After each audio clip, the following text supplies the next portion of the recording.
Hi, this is Wells Southerner. The title of my very brief essay today is What is the Future of the Wisconsin Synod? The Wisconsin Synod has had a pretty good run. It was founded with the help of German mission societies in 1850. Like many churches founded during that time, there was some negative influence of pietism in our early years. However, from the late 1850s to the late 1870s, we, thank God, fell under the influence of the Great Confessional Revival and became true confessional Lutherans, joining the General Council and later switching to the Synodical Conference. We have since then been a consistent beacon of confessional belief and practice. We've had our little problems now and again, but we have largely, by the grace of God, stayed faithful. In the American context, conservative confessional Lutheranism has two main threats to its existence: the theological liberalism of mainline Protestantism and the distinctly American form of revivalistic American evangelicalism, which is entirely distinct from Lutheran evangelicalism. In former times, our biggest threat was resisting the temptation to unite with the Reformed, both here and on the European continent. That threat has largely subsided, at least for now.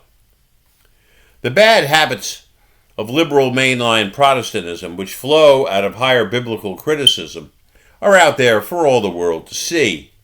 I see no future for the mainline. Its churches are largely empty, and to those that haven't been closed down due to lack of attendance, one hears not the gospel, but leftist political screeds delivered by lunatic lesbian pastorettes. Our cousins in Missouri almost fell to the mainline disease in the early 70s. The bacillus in that case was brought into the U.S. because some status-seeking men thought it would be cool to study in Europe and then join the faculty of Concordia Seminary in St. Louis. The ELCA, while a few Christians may remain in its ranks, is a kind of culturally Lutheran version of the Episcopal Church of the USA. It's sadly appropriate that they are an altar and pulpit fellowship. Some of the predecessor bodies of ELCA had a flirtation with confessionalism in the thought of Charles Porterfield Krauth, but poor Krauth died in 1883, and the mostly solid theology of the General Council died with him. And for much of Lutheranism in the U.S., and one can pretty much draw a straight line from there to the eccentric lesbian pastorettes.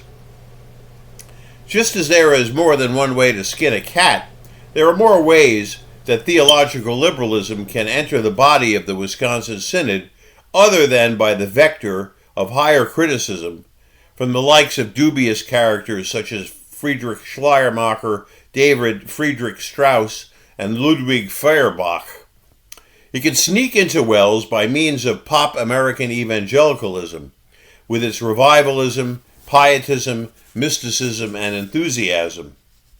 As early as 1887, serious Lutheran thinkers such as G.H. Gerberding were sounding the alarm on this. While the American evangelicalism of Charles Grandison Finney and his associates was always a dangerous threat and bad influence on Lutherans in the U.S., there is a new mutation of the disease. This variant is much more dangerous to Christian souls than anything even the half-crazed Finney could have ever devised. This trend is relatively new. It's the spread of theological liberalism within American evangelicalism. There was a time when the friendly Southern Baptist or non-denominationalist next door could be counted on to believe in inerrancy, a male pastorate, and Christian sexual norms. This is no longer a safe assumption. The clownish preachers you see on the TV and in the megachurches are turning liberal, not by reading Schleiermacher or even by having a deep discussion with an elderly Seminex hippie. These guys are too unsophisticated to do much reading except on church growth wizardry. It comes from a deep desire to fit in with societal norms. The objective of American evangelical megachurches is not to preach the gospel in its purity and administer the sacraments according to Christ's commands. After all, they don't have sacraments, only ordinances. The only object is something akin to the showbiz principle of putting buttocks into seats. Hip entertainment and relevant, meaning non-relevant, sermons by t-shirt wearing hipsters with cool tattoos. What I worry about is that the values of these churches will sneak their way into the Wisconsin Synod. Unfortunately, back in the 90s in the Missouri Synod, the fashionable thing was to aim for evangelical style and Lutheran substance, which was also the name of a book written by contemporary worship advocate David Lukey, a great enemy of liturgical worship. Of course, the danger is that people who use the methods of Charles Finney and his descendants will go all the way and just forget about the Lutheran substance entirely. After all, the traditions of revivalists on the Sawdust Trail aren't just incidental, but an outgrowth of their theology, which is based on decisionism.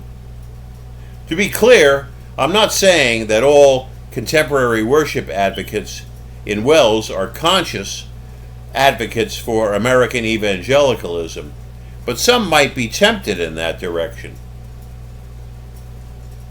American evangelicalism is getting more liberal.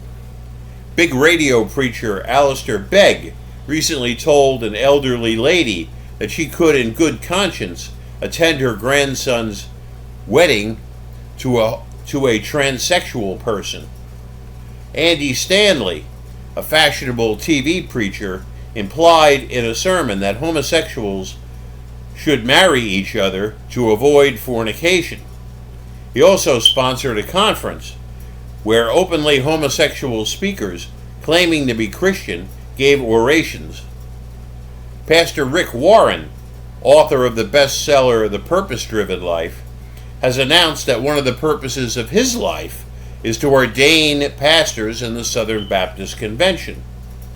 In a desperate attempt to maintain a spurious relevance, the megachurch pastors are making moral compromises with God's law to appeal to the masses. These people want to rob both the law and the gospel of its scandal. As it says in 1 Corinthians 1:23, "But we preach Christ crucified, a stumbling block to Jews and foolishness to Gentiles." Whatever attributes of Christianity stand against the current zeitgeist must be removed or modified in order to pack them in. I fear our beloved Synod is in danger. This is Wells Southerner, signing off.